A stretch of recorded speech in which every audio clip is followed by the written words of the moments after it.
पैशाचे प्रॉब्लेम जवळपास बऱ्याच लोकांना असतात. असं म्हणूया प्रत्येकालाच पैसा पाहिजे, पण मग हा पैसा मिळवण्यासाठी आपण अनेक प्रकारचे कष्ट हे करत असतो, पण तरीसुद्धा जेवढी मेहनत होते त्याच्यापेक्षा पैसा कमी मिळताना दिसतो.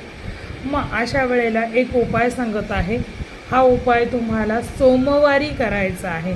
मात्र त्याच्यासाठी तुम्हाला एक मुठभर किंवा वाटीभर तांदूळ म्हणू शकता. मी म्हणते मुठभर घ्या, वाटीभर जाऊ द्या, राहू द्या. मुठभर तांदूळ घ्या.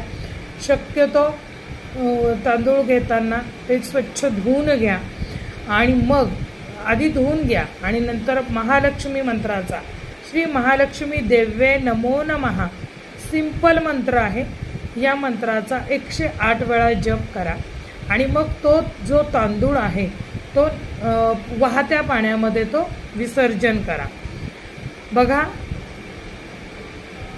तांदूळाचं आणि लक्ष्मीचं जवळचं नातं आहे आणि लक्ष्मी ही समुद्राची मुलगी मानली जाते. त्यामुळे त्याचं पाण्याशी पण महालक्ष्मीचं जवळचं नातं आहे.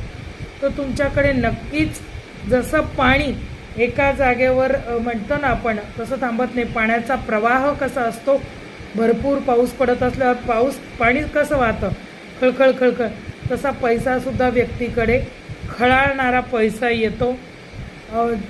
आर्थिक स्थिरता प्राप्त होते. तर जरूर हा उपाय करावा, अनुभव कळवावा.